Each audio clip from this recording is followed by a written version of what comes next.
ఓం గం గణపతయే నమః. ఓం జ్ఞానానందమయం దేవం నిర్మలస్ఫటికాకృతిం ఆధారం సర్వవిద్యానాం శ్రీ హయగ్రీవముపాస్మహే. శ్రీ లక్ష్మీ హయగ్రీవాయ నమః. జ్ఞానసిద్ధిని వీక్షిస్తున్నటువంటి ప్రేక్షకులందరికీ కూడా ఆగస్టు 17వ తేదీ నుండి సెప్టెంబర్ 17వ తేదీ వరకు కూడా సింహరాశిలోకి సూర్యుని యొక్క సొంత క్షేత్రము మరియు మూల త్రికోణ రాశిలో ఆయన యొక్క గ్రహ సంచార ప్రభావము, అలాగే ఈ యొక్క బుధగ్రహము దాదాపుగా కర్కాటక రాశిలో ఆగస్టు 21 వరకు ఉండి సెప్టెంబర్ 7 వరకు కూడా సింహరాశిలో రవితో కలిసి బుధాదిత్య యోగాన్ని, అట్లాగే తన యొక్క స్వక్షేత్రము మూల త్రికోణము ఉచ్చస్థాన స్థితిగతుడైనటువంటి బుధుడు కన్యారాశిలో సెప్టెంబర్ 7 నుంచి సెప్టెంబర్ 17 వరకు కూడా ఈ సంచరించే సమయము.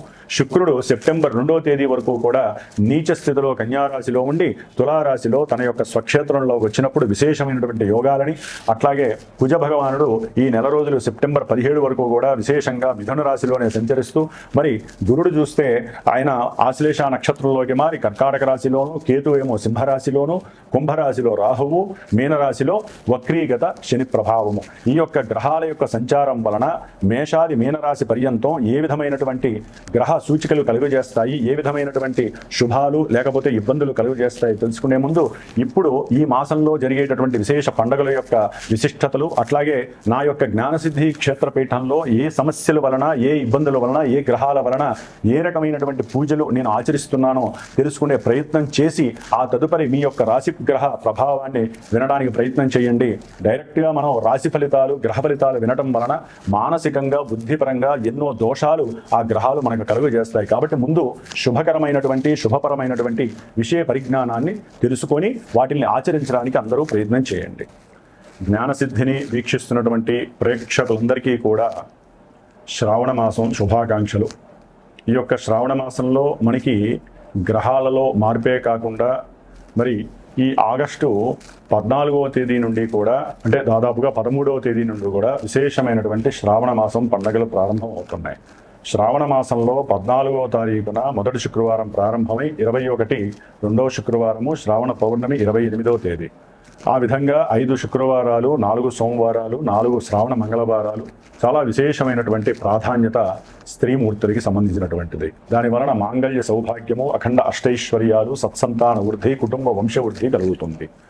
అట్లాగే మనకి 17వ తేదీన 17వ తేదీన నాగపంచమి, గరుడ పంచమి, అలాగే విశేషముగా సూర్యుడి యొక్క సంక్రమణం సింహరాశిలోకి జరగబోతోంది. అంటే తన ఇంట్లోకి తన యొక్క స్వక్షేత్రము మూల త్రికోణ రాశి అయినటువంటి సింహరాశిలోకి సూర్య భగవానుడు సాక్షాత్తు శ్రావణ మాసానికి ఆయనే అధిష్టాన దేవత.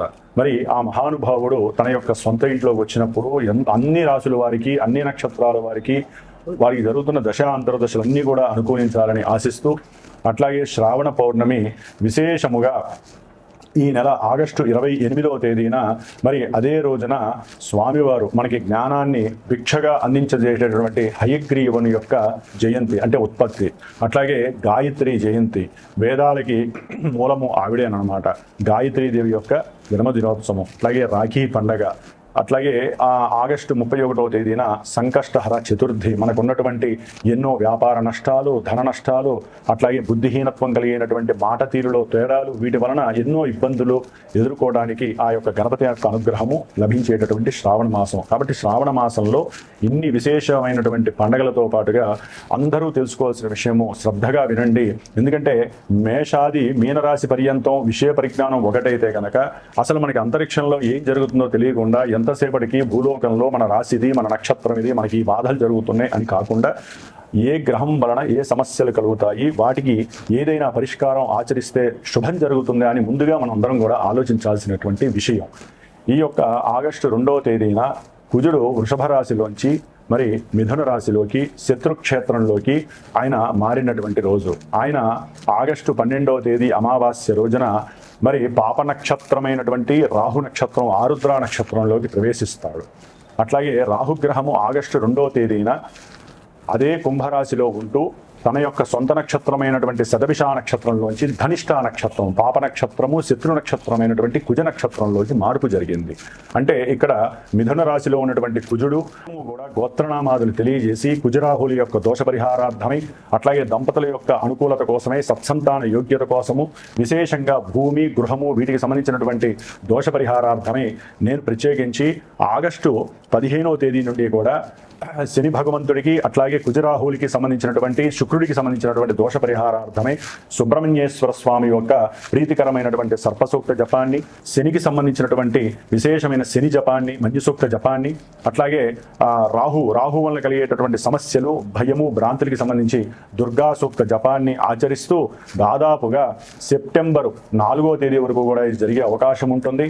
తర్వాత కుక్కే సుబ్రహ్మణ్యేశ్వర స్వామి దగ్గరికి వెళ్ళి ఈ 18 రోజులు ఎవరి పేరు మీదైతే కనుక స్వామివారు అంటే చిన్న సుబ్రహ్మణ్యేశ్వర స్వామి వారి యొక్క పంచలోహ విగ్రహాన్ని ఆయనకి అభిషేకం చేసి ఆరాధన చేసి దారాదత్తం చేస్తామో ఆ యొక్క రక్షని స్వామివారి దగ్గర పూజ చేసి కుక్కే సుబ్రహ్మణ్యేశ్వర స్వామి దగ్గర ఎవరైతే గోత్రనామాలు నాకు ఇచ్చి నేను 18 రోజులు వారి యొక్క శ్రేయస్సు కోసము, సంతానం కోసము, గృహయోగ్యం కోసము ఏవైతే కోర్టు సమస్యల వలన ఇబ్బందులు పడుతున్నారో అవన్నీ నిర్వీర్యం కావడానికి, మీకు స్వలాభం కలగడానికి, ఆరోగ్యవంతులే ఉండటానికి నేను చేసే ఈ ప్రయత్నంలో ఎవరైతే సహకరిస్తారో వారికి ప్రత్యేకించి హోమం చేసి ఆ హోమ ద్రవ్యాన్ని పంపిస్తాను.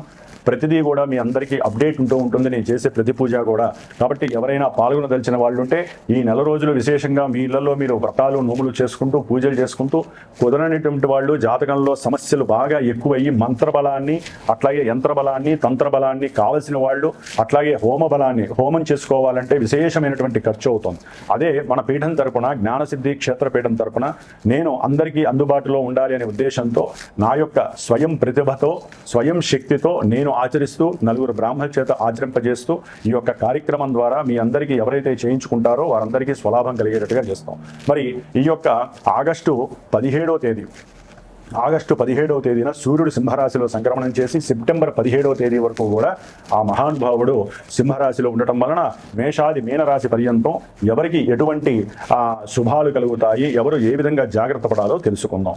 మేషరాశి వారికి ఈ మాసము ఆగస్టు 15 నుంచి సెప్టెంబర్ 17 వరకు సూర్యుడు ఈయన తన యొక్క రాశిలో ప్రవేశించి ఆయురారోగ్యాలని వృద్ధి చేస్తూ, ఉన్నతమైనటువంటి విశేష ఖ్యాతి, ప్రఖ్యాతి కలుగజేస్తూ, తండ్రితో మంచి ప్రేమని, అట్లాగే కొంతమందికి సంతానపరమైనటువంటి అనుకూలతల్ని కలుగజేస్తూ, వారికి ఉన్నటువంటి ఆలోచన, ప్రజ్ఞ, సమయము, సంస్కారము, విలక్షణమైనటువంటి లక్షణాలతో వారు తాము చేసే వృత్తిలో కానీ వ్యాపార దక్షతను కానీ పుణికిపుచ్చుకునేటటువంటి సమయం.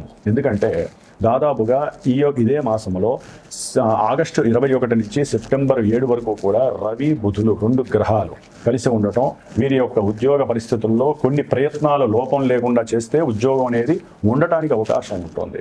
లేకపోతే ఉద్యోగ అవకాశాలు చాలా మందికి పోవడానికి, అంటే తెలుసో తెలియకో ఏదో పిచ్చితనంగా మాట్లాడడం ద్వారానో, లేకపోతే ఏదో ఒక ఫంక్షన్స్కి వెళ్ళడం ద్వారా సరైనటువంటి పని ఆఫీసులో ఉన్నప్పుడు దానికి సంబంధించిన సంతకాలు చేయకపోవటము, ఆ పేపర్స్ వేరే వాళ్ళకి అప్పచెప్పలేకపోవటము, ఈ విధంగా కూడా రవి బుధులు 5వ స్థానంలో ఉండి కేతు గ్రహము రాహుగ్రహంతో కలవటం వలన ఈ యొక్క సమస్యలు, ఉద్యోగంలో బంధకాలు, ఇబ్బందులు, మీ యొక్క అధికారుల వలన కష్ట నష్టాలు పడే అవకాశం ఉంటుంది.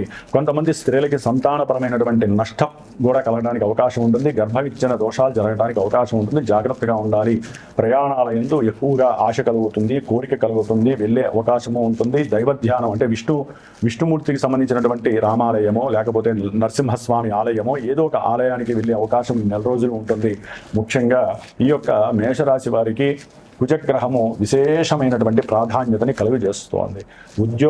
ఉద్యోగానికి సంబంధించినటువంటి కార్యదక్షత, ఆ ఉద్యోగానికి వీళ్ళు ఇంటర్వ్యూకి కావలసినటువంటి ప్రిపరేషన్ చాలా అత్యద్భుతంగా, చాలా విశేషమైనటువంటి శక్తితో, మంచి పరాక్రమంతో నాకు ఇక తిరుగులేదు, ఈ నెలలో నేను ఉద్యోగాన్ని సాధిస్తాను అనేటటువంటి మానసిక తత్వాన్ని, వీరికి ఉన్నటువంటి ఆలోచనని, ఆవేశాన్ని కూడా సరైన సమయంలో సరిగ్గా అప్లై చేయడం ద్వారా మంచి ఉద్యోగ ప్రాప్తికి నాంది పలిగేటటువంటి అవకాశం కలుగుతుంది. కలుగుతోంది. అట్లాగే దూర ప్రయాణాలు చేసే అవకాశం కలుగుతుంది. ఈ ప్రయాణాల యందు కాస్త మాట్లాడేటప్పుడు జాగ్రత్తగా ఉండండి. తండ్రి యొక్క ఆస్తికి సంబంధించినటువంటి కోర్టు వ్యవహార సమస్యల్లో కూడా కొంతవరకు మీరు గనక సరిగ్గా తలుచుకుంటే లాభం కలగడానికి ఉంటుంది. అట్లాగే జన్మజాతకంలో ఈ యొక్క గ్రహస్థితి మీ యొక్క గ్రహస్థితికి అనుకూలంగా ఉంటేనే ఇవన్నీ జరుగుతాయి. ముఖ్యంగా ఈ యొక్క మేషరాశి వారికి వివాహకారకుడు, ధనకారకుడు, కుటుంబకారకుడైనటువంటి శుక్రుడు సౌఖ్యాన్ని ఇవ్వడానికి, వాహనాన్ని ఇవ్వడానికి, వాహనం మీద ప్రయాణాలు చేసినా ఏదైనా సరే ఈయన సెప్టెంబర్ 2 వరకు కూడా ఈ యొక్క మేషరాశి వారికి బాలేదు. ఎన్నో సమస్యలు, ఆర్థికపరమైనటువంటి సమస్యలు, కుటుంబంలో భార్యతో సమస్యలు, కుటుంబంలో తల్లితో సమస్యలు, ఆడవాళ్ళకి అత్తగారితో మామగారితో సమస్యలు, అట్లాగే ఈ యొక్క ఎవరైతే వివాహం చేసుకోవాలి అనుకుంటున్నారో ఆ వివాహము అక్కడ దాకా రావటం, శని యొక్క దృష్టి కూడా శుక్రుడి మీద పడడం ద్వారా తెలిసో తెలియకో వీరికున్న ఆర్థిక లాభం సరిగ్గా లేదనో, ఉద్యోగం సరిగ్గా లేదనో, ఉద్యోగంలో ఆర్థికంగా వీరు స్థిరపడలేదనో వివాహాలు వెనక్కి వెళ్ళిపోవడం, వివాహానికి సంబంధించిన విపరీతమైనటువంటి కష్టాలు, వివాహం అయినటువంటి దంపతులు అతి తొందర కాలంలోనే అంటే పెళ్ళైన తర్వాత ఇది కరెక్ట్గా విడిపోయేటటువంటి సమయం. చాలా జాగ్రత్తగా ప్రశాంతంగా ఉండడానికి ప్రయత్నం చేయండి.